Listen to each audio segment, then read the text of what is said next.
Suite à une fausse manœuvre, la poignée de ce hublot de machine à laver a été cassée. Le hublot ferme toujours, mais pour l'ouvrir, il faut à chaque fois faire levier avec un tournevis. Les tentatives de recollage ont échoué. Ce modèle de machine n'est plus distribué, et ses pièces détachées non plus. Pour couronner le tout, ce hublot ne se démonte pas aussi facilement que certains modèles plus récents. Une tentative pour démonter le mécanisme, en introduisant un tournevis dans l'une des 4 fentes, s'est soldée par la casse d'une pièce interne.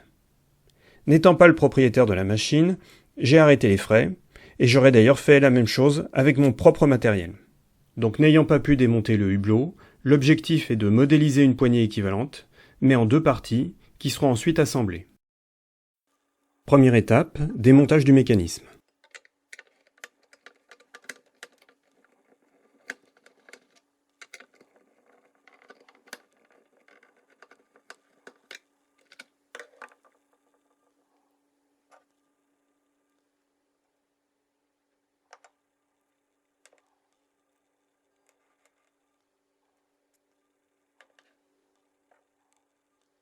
Ce qui permet de reconstituer la poignée d'origine.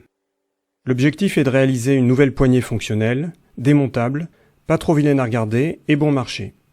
Au-delà de ça, le but est de se faire aussi un peu plaisir, la réparation passant par la conception, la modélisation et l'impression d'une pièce sur mesure. Et cela permettra probablement de rallonger la durée de vie d'une machine qui jusqu'à présent fonctionnait très bien. Le passage par une prise de mesure aussi précise que possible est incontournable.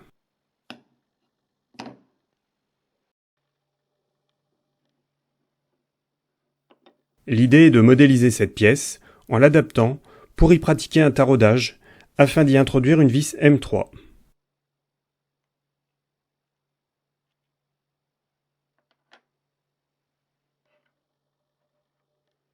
Ou mieux, une association d'entretoises hexagonales qui fournira un bon bras de levier.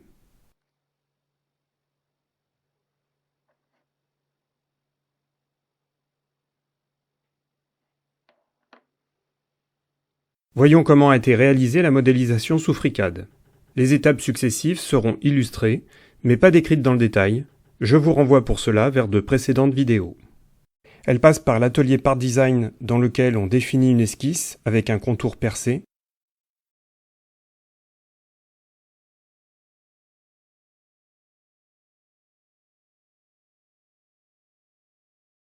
Puis on réalise successivement des cavités, afin de se rapprocher le plus possible de la pièce d'origine.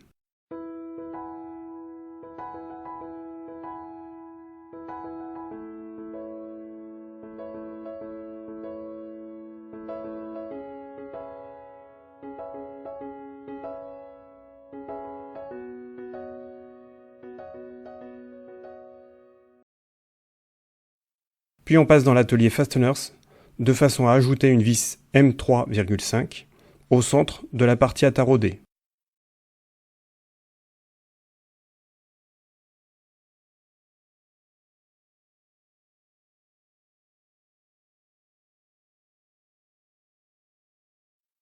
Puis dans l'atelier Part, on effectue une soustraction de façon à obtenir un taraudage qui, l'expérience l'a montré, une fois imprimé, conviendra tout à fait à des vis M3.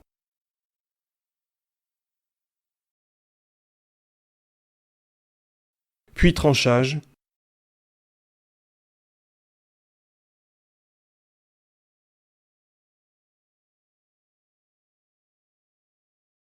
et impression. Pour éviter toute ovalisation du taraudage, celui-ci est disposé perpendiculairement au plateau d'impression. L'ajout de support est donc nécessaire pour l'ouverture pratiquée dans la pièce.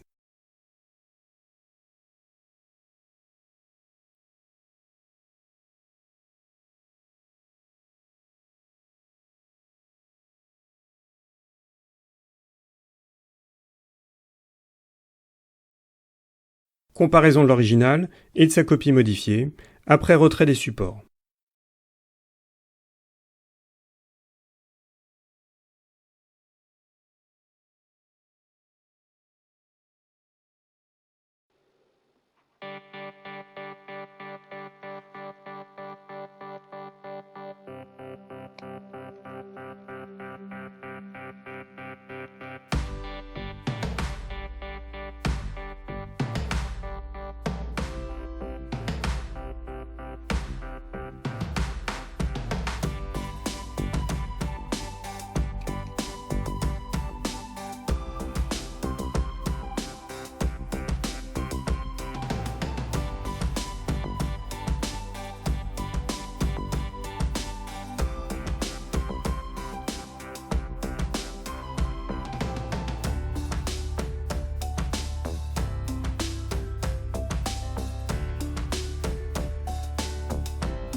Voici ce que donne l'assemblage. D'un point de vue strictement fonctionnel, le contrat est rempli. Mais pour l'esthétique, peut mieux faire.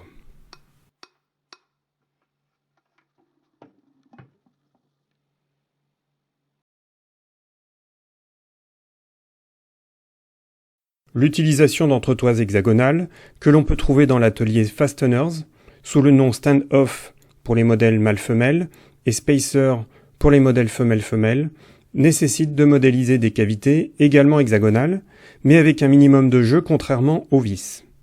Je n'ai donc pas eu recours à la soustraction de forme, comme précédemment, mais je suis passé par l'atelier Part Design pour modéliser quelques hexagones de tailles légèrement différentes, puis les imprimer et les tester.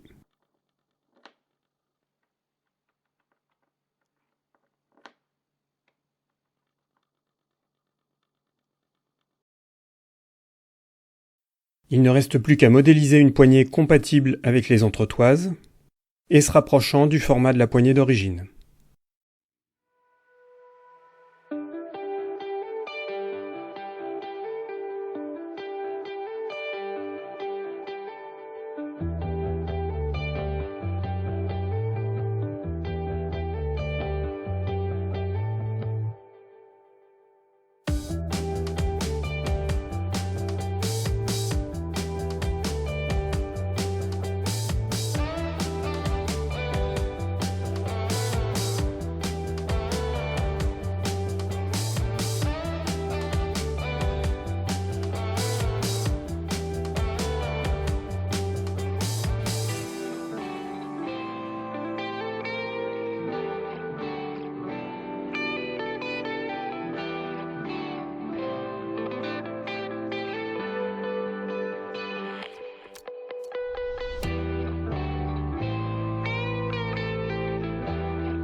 La pièce aurait bien sûr pu être légèrement poncée puis peinte, mais ce n'était pas ma priorité.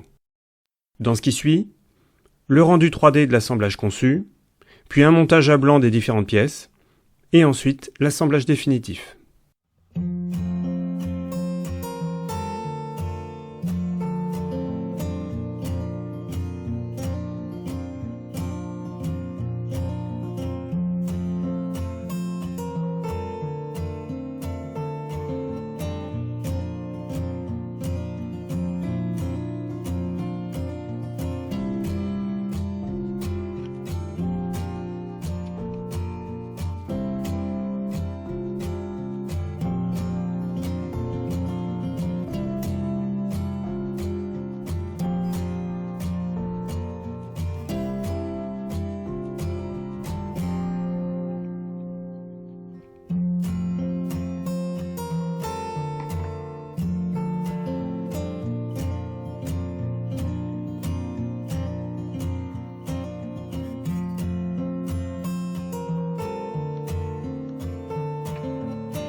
On peut maintenant remonter le hublot sur la machine.